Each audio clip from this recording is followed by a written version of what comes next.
And we're off. How's everybody doing? It's good to be back. I was 2 weeks in a row. I was gone, so I appreciate the team letting me back on. I was grounded. I said something to my bell apparently, and they didn't like me, so I got grounded for a couple weeks. But we nearly good to be back. It's also good to have John Mayfield with us. John, how are you, sir? Good. Thank you for having me. I'm excited to spend some time with my friends. Well, it's gonna be a good one. So let's what's our word for the week? Perseverance, huh? Yes. Yes. So who wants to start us off? Jody? So I was thinking about it. It was interesting because it to me it interestingly has somewhat of a little negative aspect, but I know John's story, which I'm hoping he shares with us, because it is in no way negative at all.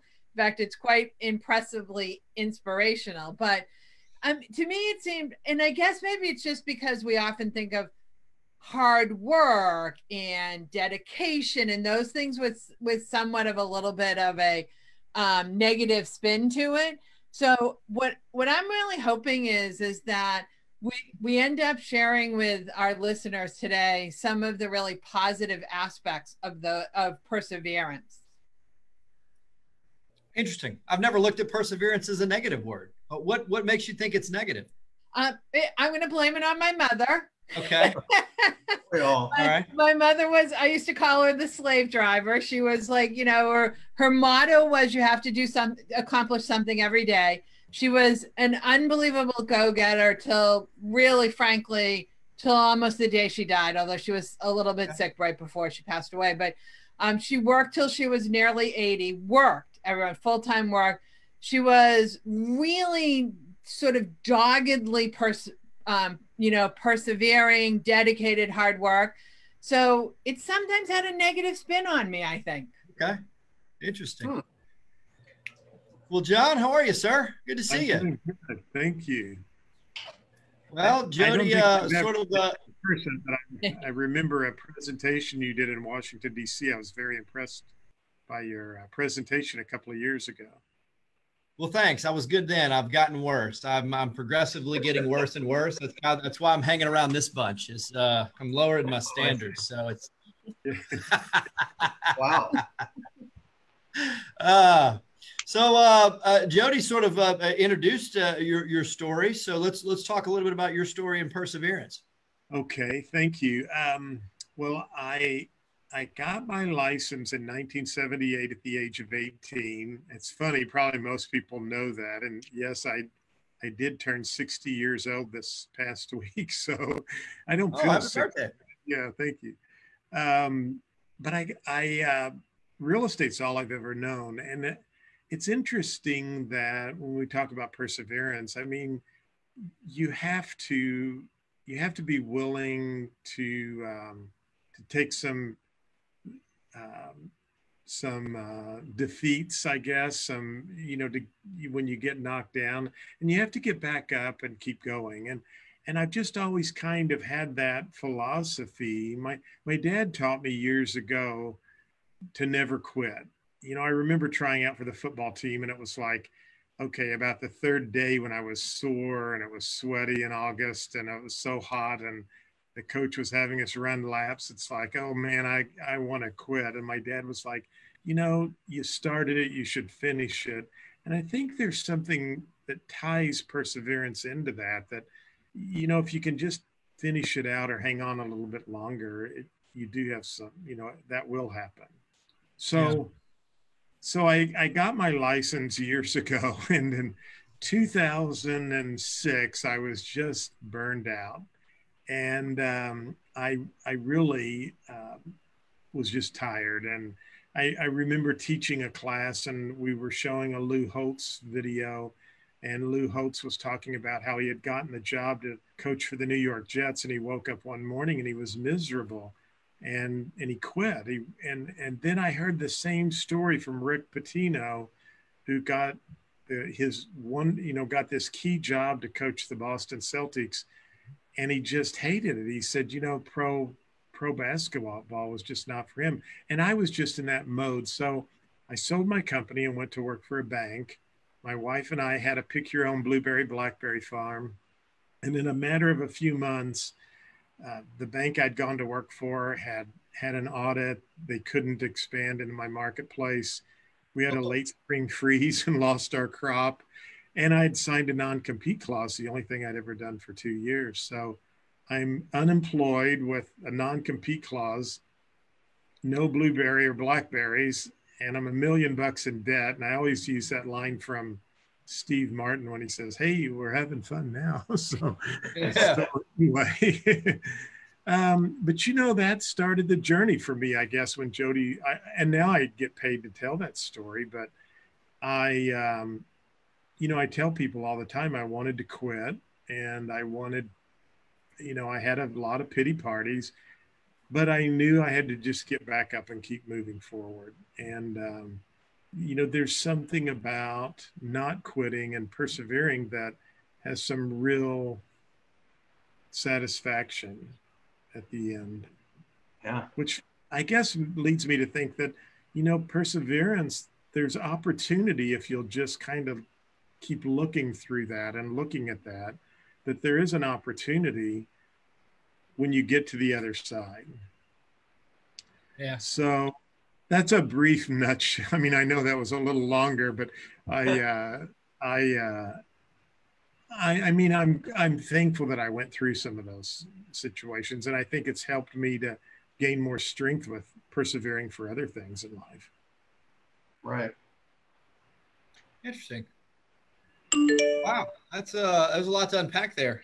I was riveted. I didn't even take any notes. I'm normally a note taker, but that was something else. So, do you think? Let me ask you this: do you think do you think perseverance is an acquired skill? Evan, what do you think? Are you born with it? I don't know if it's a skill. It's either, I think when you're talking about persevering, it's because there's no choice. You're doing, well, I guess there is a choice to either do or not do. And if you do, you persevere.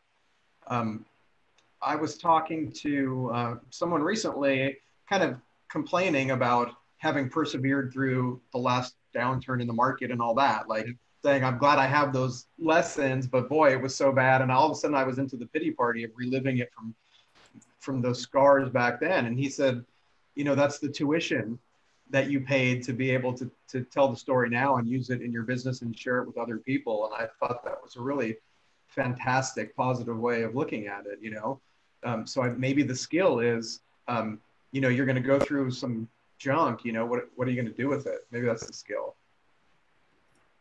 Evan, it's funny that you said you have to move on. That was a famous line of my mother's when people, so what a lot of people don't know is my dad died when we were really little. We were 2, 3, 5, and 8 years old.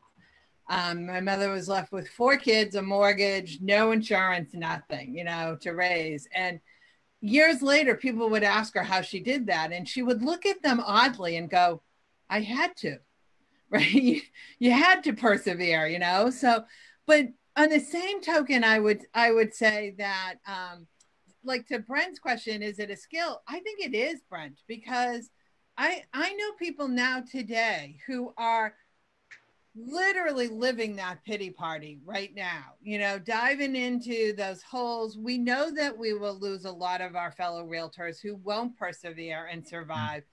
In this, even if the market conditions just a little bit wavering, if you or check mark or whatever shape we may recover, and as everyone's saying, some people want only good times and cannot handle, in essence, the bad times, and other people are I think, John, you're the iconic get up and get going story, and the complete opposite of the pity party.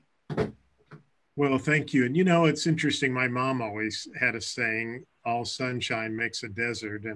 And I remind myself of that because you're exactly right. You can't have things that, what's the word I'm looking for? Everything's not happy-go-lucky all the time. I mean, you're going to have some rain and you're going to have some downturns, but it's what you can learn from that. I mean, I tell my story now that here I am in the midst of all of that, but I knew I had to get back up and I knew I had to keep moving forward. And since that date, I've spoken and I've been very blessed. I don't say this to brag in any way, but since that day, I've spoken in 25 countries and, gone around the world to share my story in Egypt and all over. And what's interesting is sometimes I'll be in an environment like when I was in Egypt, I thought, do I tell my story? Because it does have a little, it has I don't like preach a sermon, but there's an underlying tone of my faith with my message. And I remember backing off saying, maybe I shouldn't do that here. And I thought, you know what? I'm just going to be who I am. And I told my story of perseverance and how I came through. And the ladies who came up to me, with their heads covered and telling me that their struggles and their trials. And so I guess what I'm trying to say is, when you go through that perseverance, understand that you're going to be able to help other people get through their trials and tribulations as well. And there were people that I had to look at that helped me get through my situation. So I've got a question. I don't know. Yeah, go ahead. Yeah, no, I've got a question about that. And I know that you teach all over the world and speak all over the world, which is awesome. I also know that you're still doing CE online and teaching technology and that kind of stuff, and you're still helping buyers and sellers. So like when you're working with realtors, like, in the trenches, are you bringing any of that perseverance, like applying that to their business? And maybe in times like now where people don't know what to do you bring that to them? Could you talk about that at all? Yeah, I do a lot. In fact, I did a series of webinars. I put a note out on the hub, and I had like 30 something different associations, but I do try that wanted me to do webinars for them, but I do always try to bring that in and remind people that, that's what it's going to take. I know, Brent, you and I run an online school, a real estate school, and I have people that will fail the exam, and I know you do as well. And they'll be discouraged, but I'll tell them, some of the best agents that have come out of my school didn't pass the exam on the first time. Right. Some of the best agents I've seen had to go back and take it twice. And it's the ones who zip through it the first time, they don't sometimes tend to last as long. So yeah, I do try to incorporate that, Evan. All right. Yeah, I'd agree with that. A standardized test is not necessarily indicative of a good salesperson. Right? Yeah. It's one bar. It's one measuring stick. That's right. So what's the opposite of perseverance? I don't know. Would it be quitting? No. I don't know. Because Jody said something that I wrote down too. She said, persevere and survive. So then that got me thinking, is there a difference between perseverance and survival? Because I think, when particularly in today's environment, there's a and maybe when you got the news that the bank wasn't going to extend, wasn't going to get in your market, there was an instinct, right? There's a survival instinct that comes in, but maybe does perseverance come out of survival? And then that got me thinking, all right, well, what's the opposite of perseverance? And the only thing I came to was quitting, but I don't know. I'm curious. Yeah, and that's interesting because as you mentioned that, I was thinking a lot of people do persevere, but how long do you stay at that base camp or that lower level? Because I know people who, and I know a person right now very close to me who is starting to come out of that. And for a long time, they were on a flat plane. I knew they could persevere, but, I guess, is there a timing to perseverance? I don't know. It's a good question. Are there stages? Is there, you kind of have the stages of grief. Are there because I'm with you. I think anytime you look back at some sort of trial you've overcome, at some point, you're going to throw a pity party. That's like part of the process to me, right? Like I gotta be mad. I tell my wife that all the time. I'm like, just give me a few minutes. I want to be mad about it. I'm gonna get over it, but I'm gonna be mad about it for now, right? So I want to break down some of those stages. Jody? So, Evan, what was, is it Fix It Next or Fix It First? It's Mike Michalovich's new book. Oh, Evan, fix this next. Fix This Next. I think that's what it's called. I'll look it up. Okay, thank you. And we can post it. Or in maybe our tech can post it in the back, Mike Michalovich, because don't ask me how to spell his name. He wrote Profit First. He wrote the Carrot Patch. He wrote a number of books, but this is his latest book that he actually started writing, I think, somewhere around 18 months ago. And the fascinating thing is, it is literally the most perfect book for right now that you say. And he does express, Brent, the trend, and it kind of is that here you are, you start, and then this slide down into this, mad, pity party, and then that sort of perseverance. And he shows how if you follow this trend all the way through, and you've got systems and plans in place, and that's what you're persevering to, he actually shows that you actually can exceed where you started out from. And it's kind of a fascinating process with some really interesting evidence from his own career, as well as other career companies he's consulted for, how you move through those stages. Because I think, as both Brent and John said, you can't stay down at the bottom, you can't stay mad and in the pity, and you can't stay just persevering either, because that's too tough. You have to move forward into that. So I cannot recommend that book highly enough. I'm about halfway through it. It just came out. Yeah, it's Fix This Next. I looked it up. There's also that book by Seth Godin, The Dip, where he talks about, I don't know if you guys have read that, but that you're going to go through a dip before succeeding basically in anything. And he also talks about quitting and saying the time to quit is before the dip. And most people get into the dip, which you want to call it the pity party. That's maybe where they quit. And that's, burning all that time. Yeah. I'm thinking about I'm in Arizona, and our market, we just got clobbered in 2007, really bad, and running a brokerage. There was a year where I lost a lot of money. I worked really hard and lost a lot of money, and that gets your attention, and so, I'm looking and trying to project. And at that time, we were learning short sales, foreclosures were about to explode, and it was completely unpredictable. And there was a defining moment of do you go forward? And when I say you, I mean me. I'm the one sending the money. Do I go forward? And I went forward, and I didn't know until probably 10 years later that was a good decision, because it was such a hard hit for a couple of years.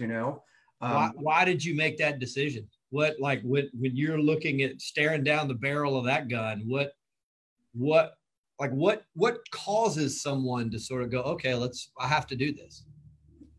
Well, in that case, I, as a broker owner, I had these agents who I was trying to support as they were trying to support their clients and what to do, and nobody knew what to do.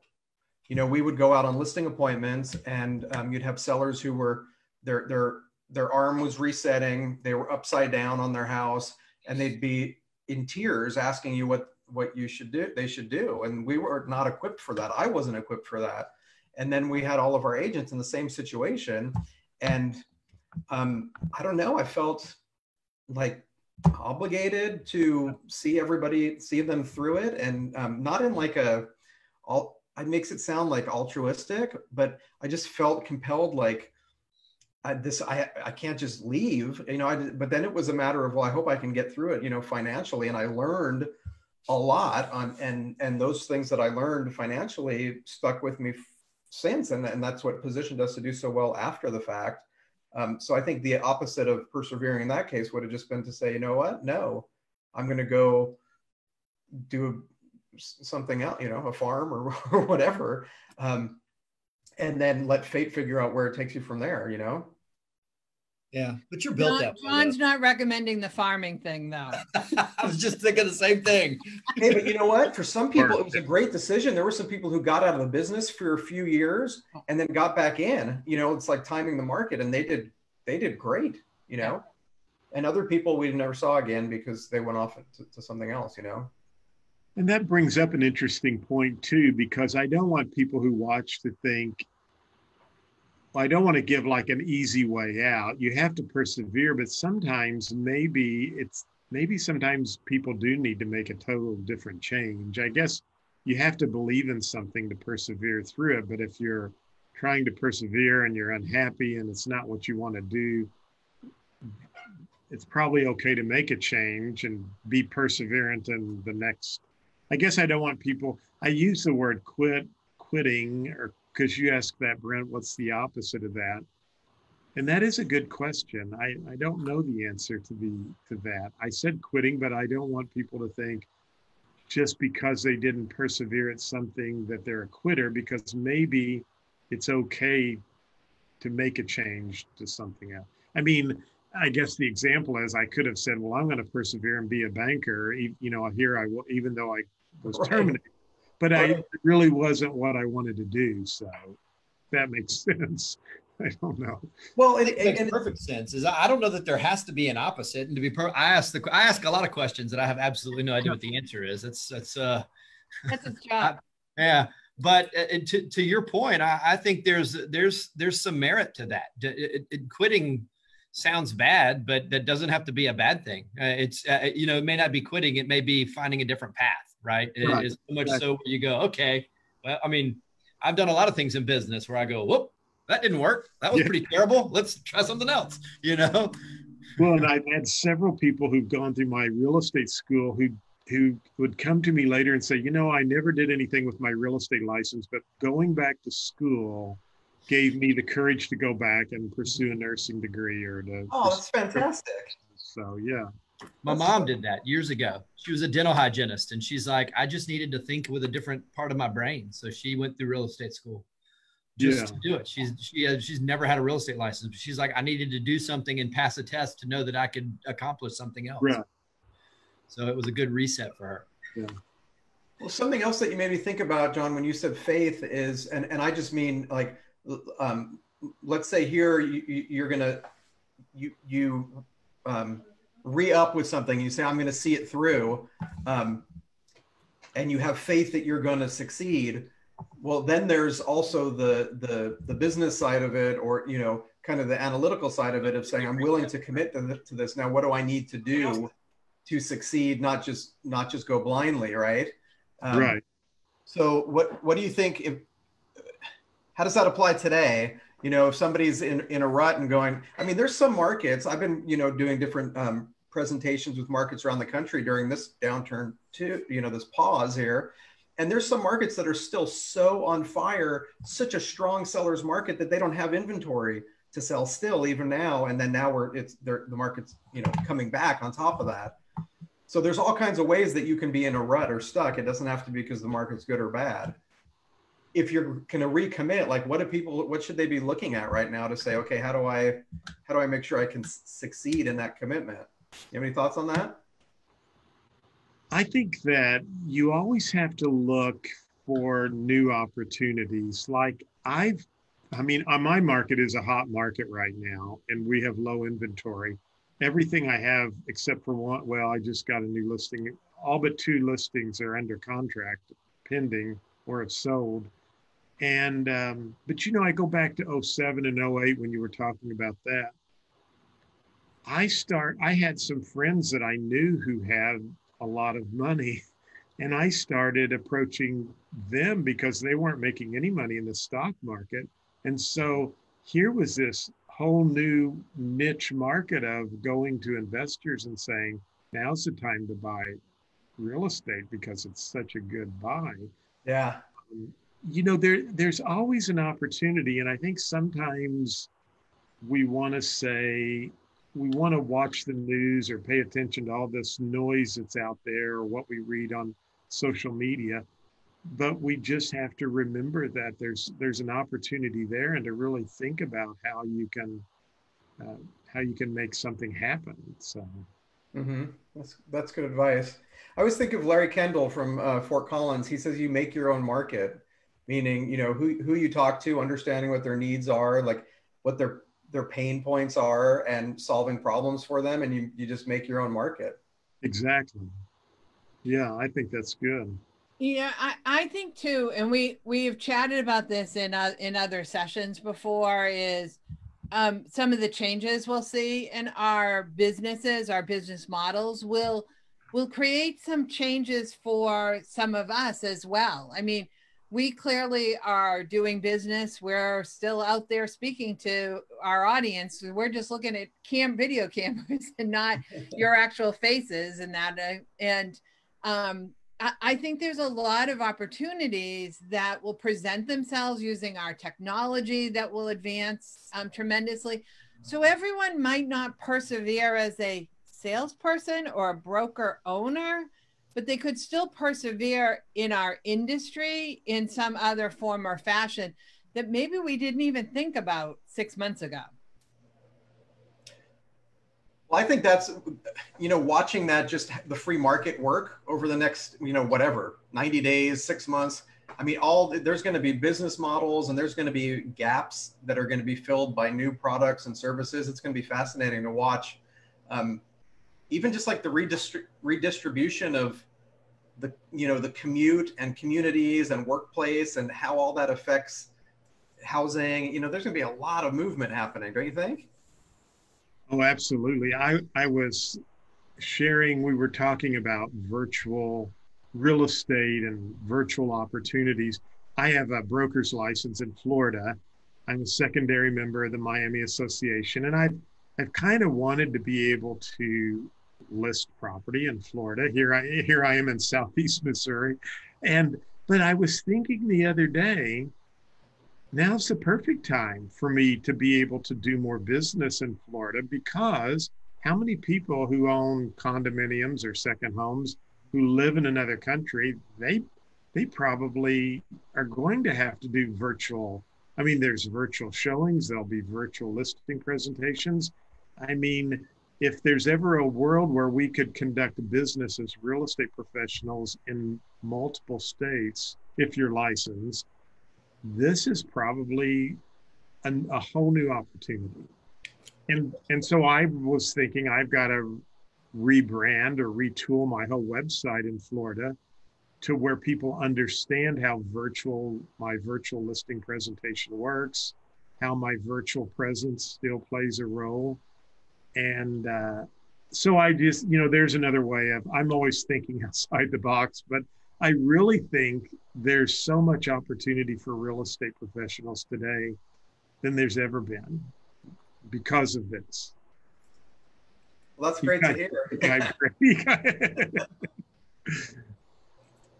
I'm fascinated. I'm fascinated by the next 12 months and to see economics at work. And I'm curious to see who was at the top that's now going to be on the bottom, and who's at the bottom that's now going to be on the top, and or if it's just going to be the same old players. I'm really interested to see kind of what happens. And part of me wouldn't be surprised if we ended up right back where we were 12 months ago.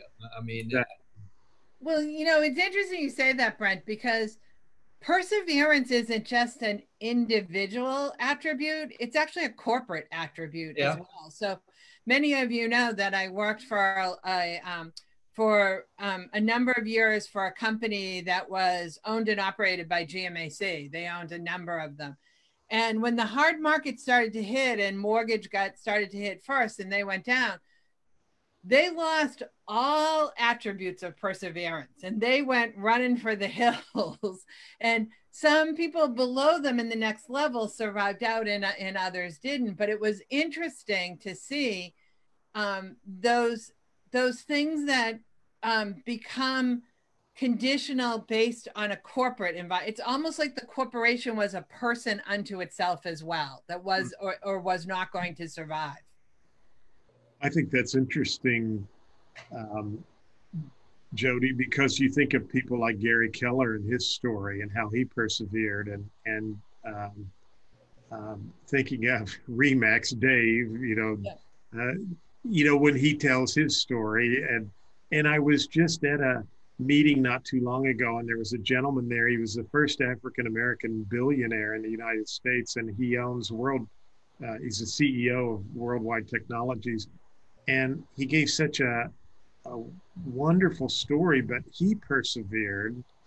I mean, it was a corporate thing that you talked about. And he talked about when they came to repossess his car in the parking lot when he first started, you know, but Wow. he persevered and kept going. And, you know, today they're like one of the biggest, he has one of the biggest companies owned by an African American in St. Louis. And had, but it was through that perseverance. But I think he instilled that through the corporate philosophy. Yeah, a person put that in the part of the personality of the corporation. Yeah.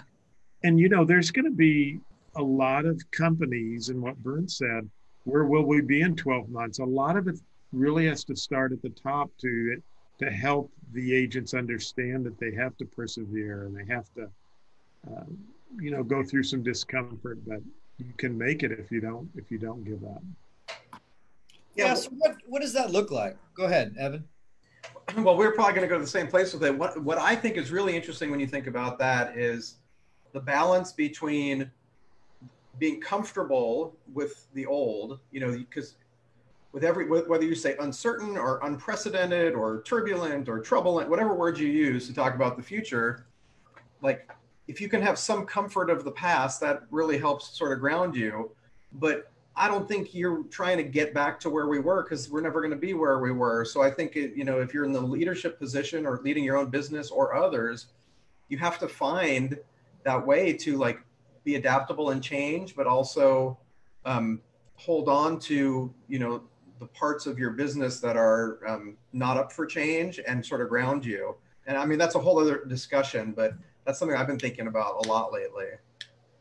You know, Evan, I have a quote that's sitting right in front of me here, which is above my desk where I sit down, which is from a good friend of many of us here, Matt Ferrara, and it says, "Life doesn't work backwards. See why you wait? Some signs are rooted in the past, like the economy, to take you back on a path that no longer exists."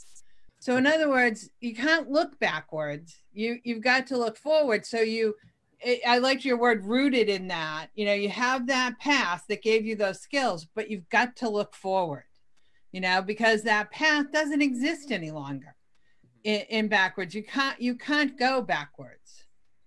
Right. So what do you like? How do you get to it? How do you find it? Like, how do you, I mean, you see all these signs and hear all this, you know, it's, and again, it bothers me sometimes. We hear this, we're all in this together and we're going to get through this. And yeah. while I believe it, it's almost, it's cliched at this point. So on the backside of this, does that mean we as an entire people have persevered? Like, what is it that makes somebody look back and go, wow, we persevered through that time? Well, I'm going to turn it back, tables back to John and say, John, pick up your story at that point where life had just fallen apart and tell us where you found that path. Because I think that's equally as fascinating. You know, for me, where I found it was through listening to motivational tapes and books and really speaking affirmations. I mean, I have a quote in front of me, Jody, that says, it's from Proverbs. It says, death and life are in the power of the tongue. But every day I have a list of affirmations I go through every morning. It's one of the first things I do. And I added an affirmation, and one of my affirmations is the coronavirus and the economy will not affect the Global Real Estate School or Mayfield Real Estate. And, you know, I had to do that when I was in the midst of that storm. I had to remind myself daily that I could overcome this. And so I really believe that, you know, you have to put the right stuff in your head, and you have to, I think affirmations help you believe that so that your subconscious mind can help you keep moving forward. Otherwise, you do stay on that. You will stay on those stages that I think Brent talked about, of those levels. And so that's why if you can keep feeding yourself the right stuff, it'll help you get out of that dip a little faster. I love that. You know, it's so like I believe in everything you just said, and I'm just sitting here because I call it my mission statement, and I have several. I don't know, I think there's about 11 things on there, and I'm going. I can't believe I didn't think to add one right now because that would have been so helpful in some of those mornings, man. You know, I mean, I had other ways that I was like reaching out and getting help from people, you know, to be quite honest, just to keep my head in the game. But that was really smart that you sort of updated it and said, I need a little help getting through this. So good for you. I'm glad, and thanks for sharing that.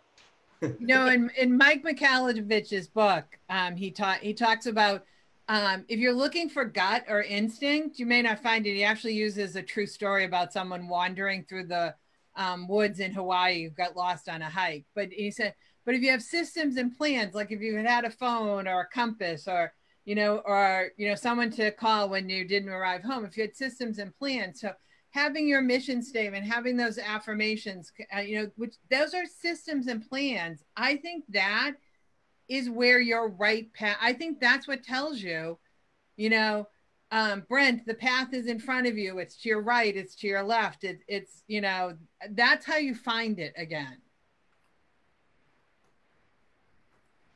Brent has so many questions. He's got so many questions. You know, though, doing that, like, I would be lying if I didn't say there is fear that occasionally wants to sweep into my mind or there's a fear there occasionally when you think about really what all's going on and the uncertainty. But when you can ground yourself in those reminders about your mission statements, your affirmations, it helps push that aside so you can keep focused.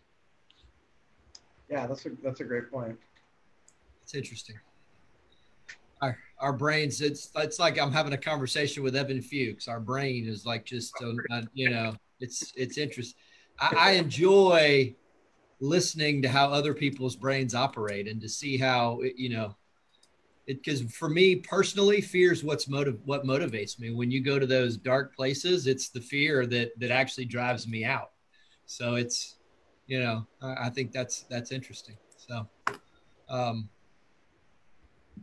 I got nothing. I'm still trying to process some of it. I think it's pretty awesome. So, Mr. Mayfield, we got a nice shout out just now from Sandy Cravens, who's the ed director of Greater Boston, who says, "Love me an afternoon listening to Jody O'Brien and John Mayfield." And I think she meant you guys too as well, probably.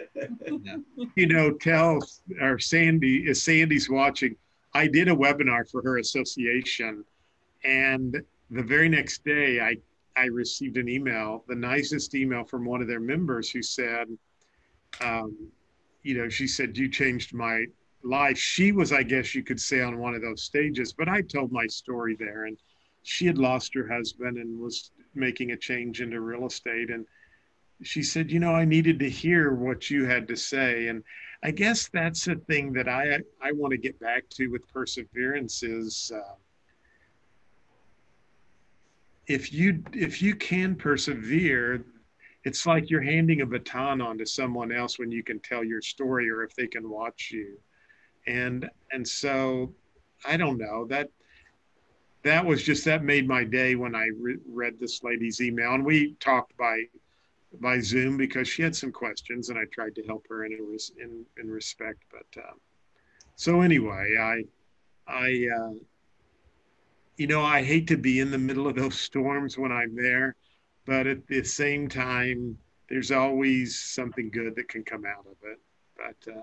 But I have to be honest with you, Brent, I mean, I had some pity parties, through all of that. It wasn't like I just got up and kept running. I'd run a little bit and then I'd sit down and have a pity party for a while. And I think that's part of the process. That's therapeutic to it all. So, so let me ask you this, and this is kind of a group question. So where are we now? You've got agents, out there that I think the survival instinct has sort of kicked in. Everybody kind of pressed pause. Then everybody went, "Oh crap." Then we went to survive. Now everybody's kind of trying to figure out, where their comfort level is with all this. From zeroing in on our word. what does perseverance look like for an agent? What can they do today to sort of look forward into tomorrow or into whatever is going to happen next week? Well, I said to a group this morning, I said, if you want to see buyers and sellers get back out there, if you want to see that market shift upwards and resume its positive track, then you have to be back out as well.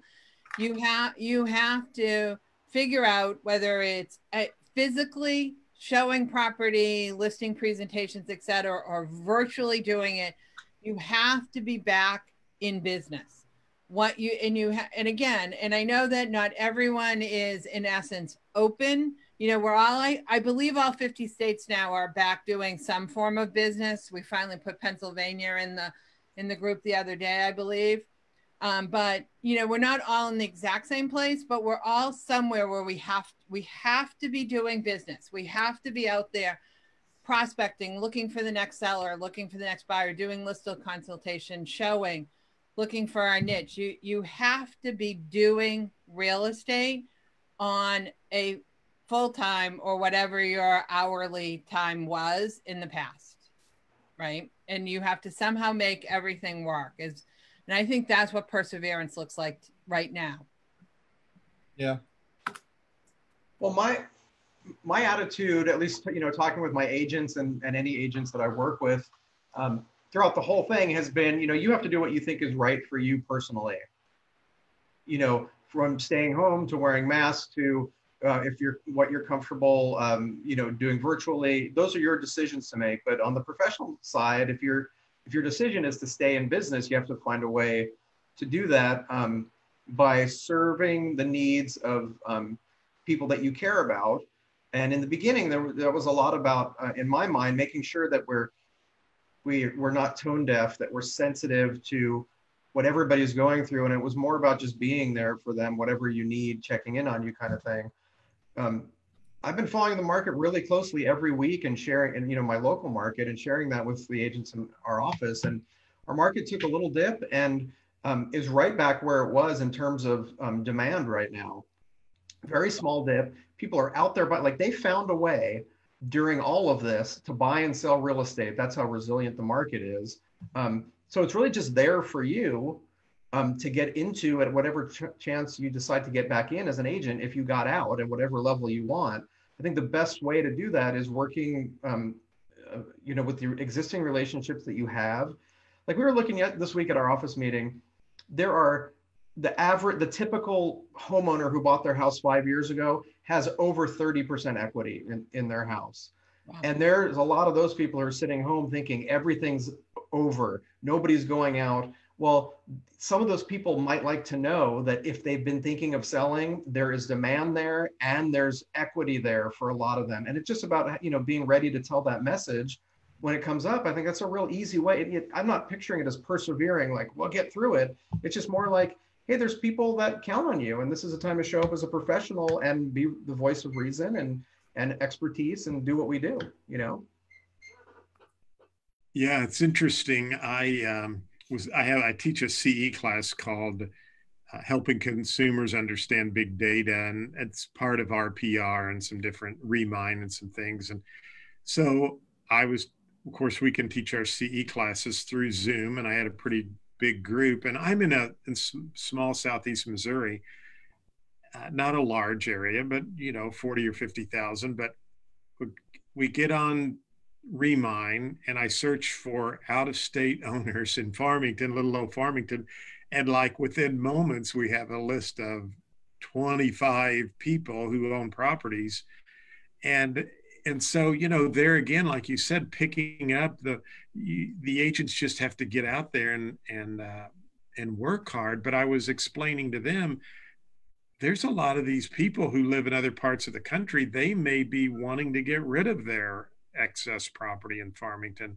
So there's an opportunity for listings but just to kind of see some of the eyes light up, like they hadn't even thought about that. Right. But I think you're right. You just have to, as you both said, you've got to get out there, you've got to work. It's interesting. I was thinking about perseverance too. and consistency, because if you're consistent with your prospecting and you're consistent with making calls, I think the perseverance is not as challenging maybe for the real estate agent. Brent, when you were asking about what does the agent do, I was just thinking if they're consistent, they've got to persevere, but if they're consistent, it'll show up, that business will show up. It's kind of what Jody was saying. The tools are Right. there. So, well, this went by fast. I know, huh? It was awesome. What final thoughts? Jody, you got 30 seconds. There's business. Go out and do the business. Persevere. You'll feel better. Get something done every day, as my mother would say. Yeah. Started with your mom and end with your mom. That was a good therapy session for you. Evan, final thoughts, sir. Final thoughts. I mean, just listening to John, he provided so many different ways that, from getting back up, and then what you do. Like there's the psychological part of persevering is just, sounds like it's just in this business is just doing something, and there's so many ways to get there. I'm just inspired by hearing just the different ways of sort of reinventing yourself and being adaptable and making changes and keep going. So I love it. Thank you. Yeah. Well, John, we certainly loved having you. I enjoyed your perspective on things. So we'll let you wrap us up. Final thoughts from you, sir. I just think in this midst of where we're at, we all know we have to persevere. Oh no. Oh no. His connection did not persevere. Oh man. Oh, it was coming. That was certainly going to be brilliant, and we really appreciate that. That was just the best statement I've heard. I know.